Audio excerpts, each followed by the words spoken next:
Bapa yang ada di surga Tuhan, terima kasih Tuhan untuk hari yang indah yang Kau telah berikan buat kami pada hari ini ya Bapa. Bapa, sebentar lagi kami akan membaca firman-Mu Tuhan Yesus. Saya berdoa Tuhan agar Engkau menyucikan kami Tuhan dengan kuasa darah-Mu Tuhan, agar kami layak datang di hadapan-Mu Tuhan Yesus. Bapa, berilah kami hikmat dan kebijaksanaan pengertian daripada Engkau itu Tuhan. Sepanjang kami membaca firman-Mu dan menyelidiki firman-Mu ini Tuhan Yesus, Engkau nyatakanlah rahasia-rahasia kerajaan surga kepada kami. Terima kasih Tuhan Yesus, terima kasih Roh Kudus atas kebaikan-Mu dalam kehidupan kami Tuhan. Segala roh-roh kuasa kegelapan yang coba mengganggu pembacaan kami Tuhan, coba membuat kami bosan atau mengantuk, kami patahkan di dalam nama Tuhan Yesus. Ini doa kami, di dalam nama Tuhan Yesus kami sudah berdoa. Amin. Kejadian pasal 10.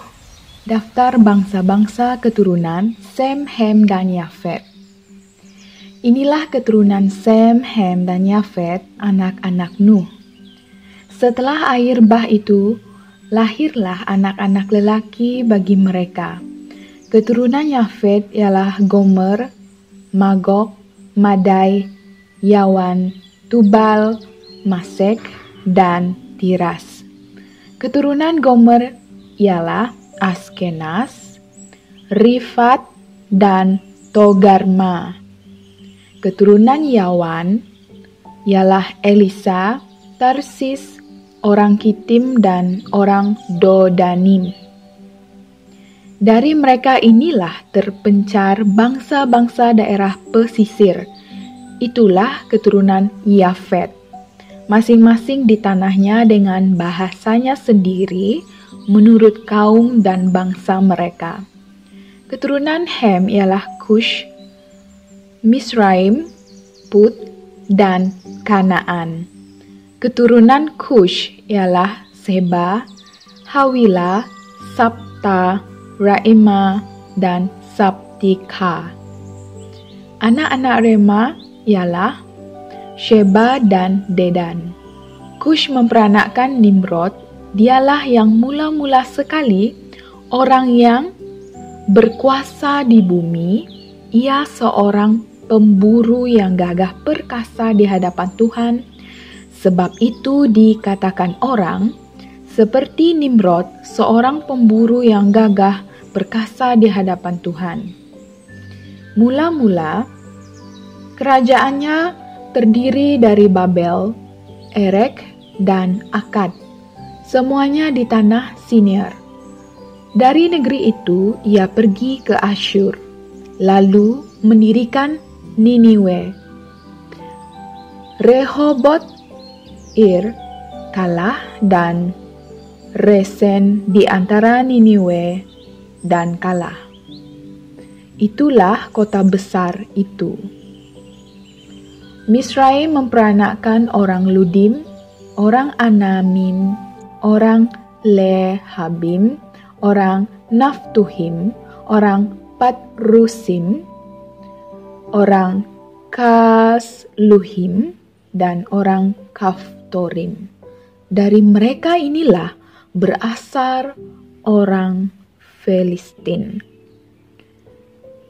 Kanaan memperanakan Sidon anak sulungnya dan Het, serta orang Yebusi, orang Amori, dan orang Girgasi, orang Hewi, orang Arki, orang Sini, orang Arwadi, orang Semari, dan orang Hamati. Kemudian berseraklah kaum-kaum orang Kanaan itu. Daerah orang Kanaan adalah dari Sidon ke arah Gerar sampai ke Gaza, ke arah Sodom, Gomora, Atma, dan Zeboim, sampai ke Lasa. Itulah keturunan Ham menurut kaum mereka, menurut bahasa mereka, menurut tanah mereka, menurut bangsa mereka. Lahirlah juga anak-anak bagi Sem, bapa semua anak Eber, serta abang Yafet.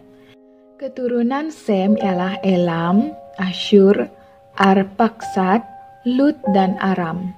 Keturunan Aram ialah Uz, Hul, Geter, dan Mas. Arpaksad memperanakkan Selah, dan Selah memperanakkan Eber. Bagi Eber lahir 2 anak laki-laki, nama yang seorang ialah Peleg, sebab dalam zamannya bumi terbagi, dan nama adiknya ialah Yoktan. Yoktan memperanakkan Almodad, Selef, Hazar-Mawet, dan Yerah, Hadoram, Uzal, dan Dikla, Obal, Abimael, dan Sheba, Ofir, Hawilah, dan Yobab. Itulah semuanya keturunan Yoktan. Daerah kediaman mereka terbentang dari Mesa ke arah Sefar, yaitu pergunungan di sebelah timur. Itulah keturunan Sem menurut kaum mereka, menurut bahasa mereka, menurut tanah mereka, menurut bangsa mereka. Itulah segala kaum anak-anak Nuh menurut keturunan mereka, menurut bangsa mereka. Dan dari mereka itulah terpencar bangsa-bangsa di bumi setelah air bah itu. Kejadian pasal 11, Menara Babel. Adapun seluruh bumi satu bahasanya dan satu logatnya. Maka berangkatlah mereka ke sebelah timur dan menjumpai tanah datar di tanah Siner, lalu menetaplah mereka di sana.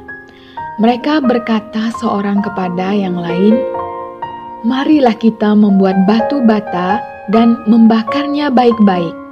Lalu bata itulah dipakai mereka sebagai batu dan tergala-gala sebagai tanah liat. Juga kata mereka, "Marilah kita dirikan bagi kita sebuah kota dengan sebuah menara yang puncaknya sampai ke langit.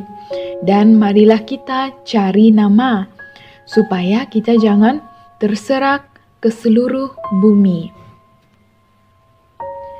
Lalu turunlah Tuhan untuk melihat kota dan menara yang didirikan oleh anak-anak manusia itu.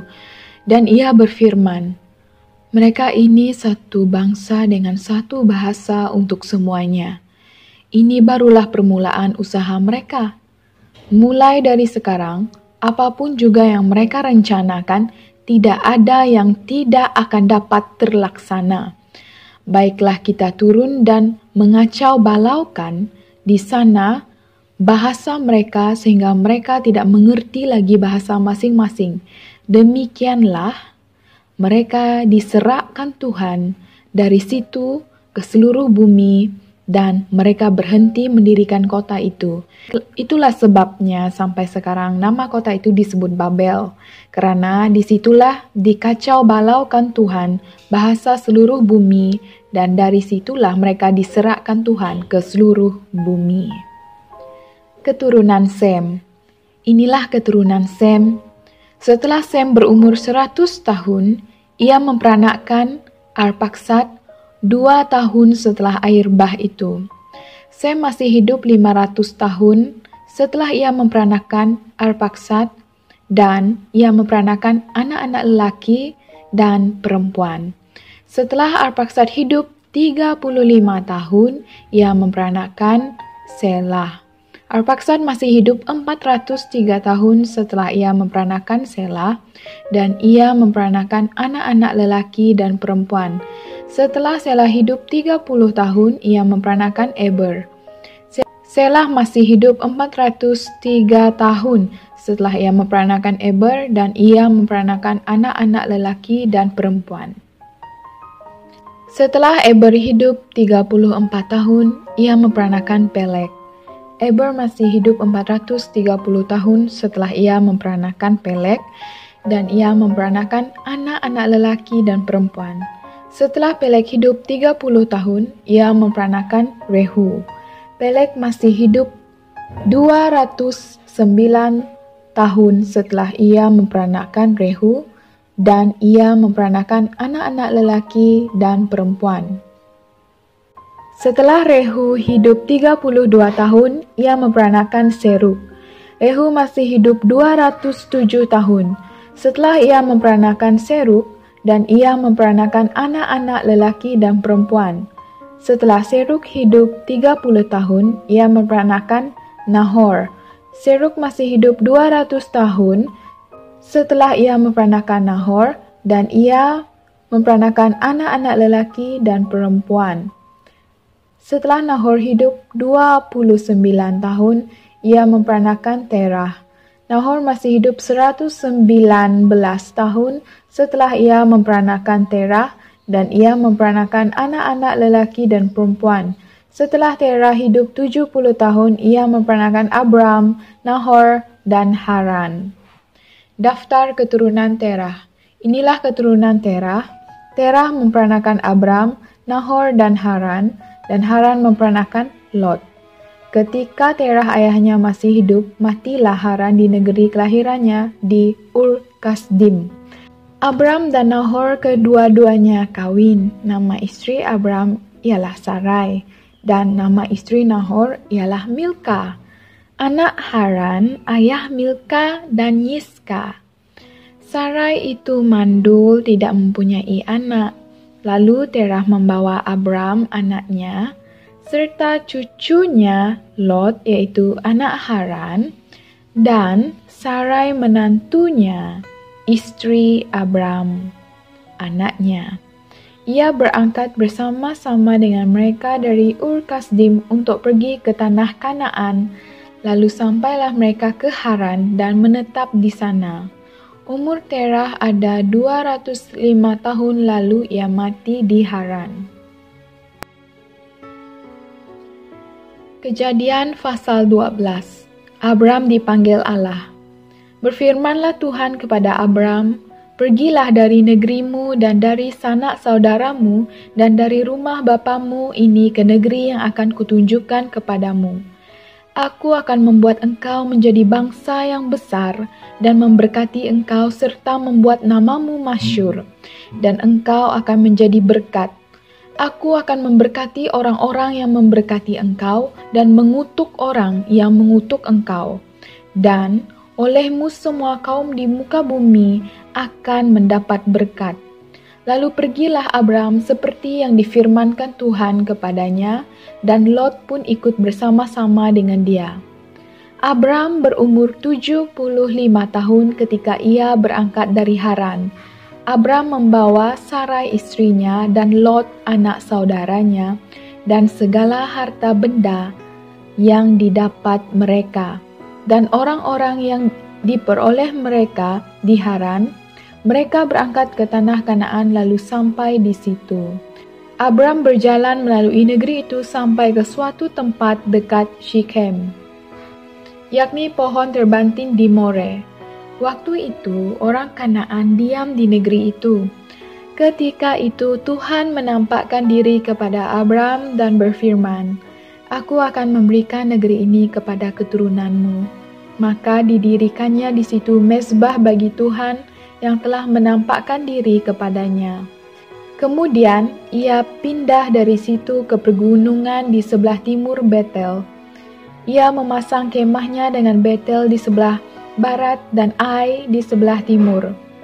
Lalu ia mendirikan di situ mezbah bagi Tuhan dan memanggil nama Tuhan. Sesudah itu Abram berangkat dan makin jauh ia berjalan ke tanah Negeb. Abram di Mesir. Ketika kelaparan timbul di negeri itu, pergilah Abram ke Mesir untuk tinggal di situ sebagai orang asing, sebab hebat kelaparan di negeri itu. Pada waktu ia masuk ke Mesir, berkatalah ia kepada Sarai istrinya, "Memang aku tahu bahwa engkau adalah seorang perempuan yang cantik parasnya. Apabila orang Mesir melihat engkau, mereka akan berkata, 'Itu istrinya.' Jadi mereka akan membunuh aku dan membiarkan engkau hidup. Katakanlah bahwa engkau adikku, supaya aku diperlakukan mereka dengan baik karena engkau, dan aku dibiarkan hidup oleh sebab engkau." Sesudah Abram masuk ke Mesir, orang Mesir itu melihat bahwa perempuan itu sangat cantik. Dan ketika punggawa-punggawa Firaun melihat Sarai, Mereka memuji-mujinya di hadapan Firaun, sehingga perempuan itu dibawa ke istananya. Firaun menyambut Abram dengan baik-baik karena ia mengingini perempuan itu. Dan Abram mendapat kambing domba, lembu sapi, keledai jantan, budak laki-laki dan perempuan, keledai betina dan unta. Tetapi Tuhan menimpakan tulah yang hebat kepada Firaun. Demikian juga kepada seisi istananya karena Sarai, istri Abram itu. Lalu Firaun memanggil Abram serta berkata, "Apakah yang kau perbuat ini terhadap aku? Mengapa tidak kau beritahukan bahwa ia istrimu? Mengapa engkau katakan dia adikku sehingga aku mengambilnya menjadi istriku? Sekarang inilah istrimu, ambillah dan pergilah." Lalu Firaun memerintahkan beberapa orang untuk mengantar Abram pergi bersama-sama dengan istrinya dan segala kepunyaannya. Kejadian pasal 13. Abram dan Lot berpisah. Maka pergilah Abram dari Mesir ke tanah Negeb dengan istrinya dan segala kepunyaannya, dan Lot pun bersama-sama dengan dia. Adapun Abram sangat kaya, banyak ternak, perak dan emasnya. Ia berjalan dari tempat persinggahan ke persinggahan dari tanah Negeb sampai dekat Betel, di mana kemahnya mula-mula berdiri antara Betel dan Ai, ke tempat mezbah yang dibuatnya dahulu di sana. Disitulah Abram memanggil nama Tuhan. Juga Lot yang ikut bersama-sama dengan Abram mempunyai domba dan lembu dan kemah. Tetapi negeri itu tidak cukup luas bagi mereka untuk diam bersama-sama, sebab harta milik mereka amat banyak sehingga mereka tidak dapat diam bersama-sama. Karena itu terjadilah perkelahian antara para gembala Abram dan para gembala Lot. Waktu itu, orang Kanaan dan orang Feris diam di negeri itu. Maka berkatalah Abram kepada Lot, "Janganlah kiranya ada perkelahian antara aku dan engkau, dan antara para gembalaku dan para gembalamu, sebab kita ini kerabat. Bukankah seluruh negeri ini terbuka untuk engkau? Baiklah, pisahkan dirimu daripadaku. Jika engkau ke kiri, maka aku ke kanan. Jika engkau ke kanan, maka aku ke kiri." Lalu Lot melayangkan pandangnya dan dilihatnya lah bahwa seluruh lembah Yordan banyak airnya, seperti taman Tuhan, seperti tanah Mesir sampai ke Zoar. Hal itu terjadi sebelum Tuhan memusnahkan Sodom dan Gomora.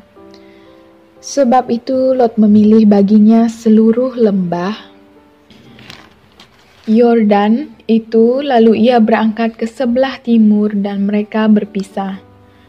Abram menetap di tanah Kanaan, tetapi Lot menetap di kota-kota lembah Yordan dan berkemah dekat Sodom. Adapun orang Sodom sangat jahat dan berdosa terhadap Tuhan. Setelah Lot berpisah daripada Abram, berfirmanlah Tuhan kepada Abram, "Pandanglah sekelilingmu dan lihatlah dari tempat engkau berdiri, itu ke timur dan barat, utara dan selatan. Sebab seluruh negeri yang kau lihat itu akan kuberikan kepadamu dan kepada keturunanmu untuk selama-lamanya.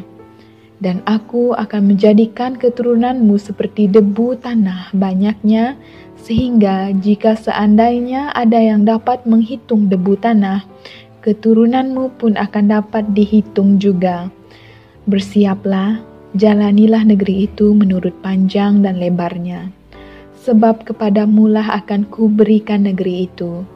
Sesudah itu Abram memindahkan kemahnya dan menetap di dekat pohon-pohon terbatin di Mamre, dekat Hebron, lalu didirikannya mezbah bagi Tuhan.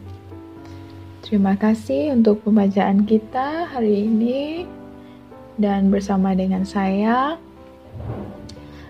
Sampai kita jumpa lagi di pembacaan untuk hari esok. Bye. dan Tuhan memberkati.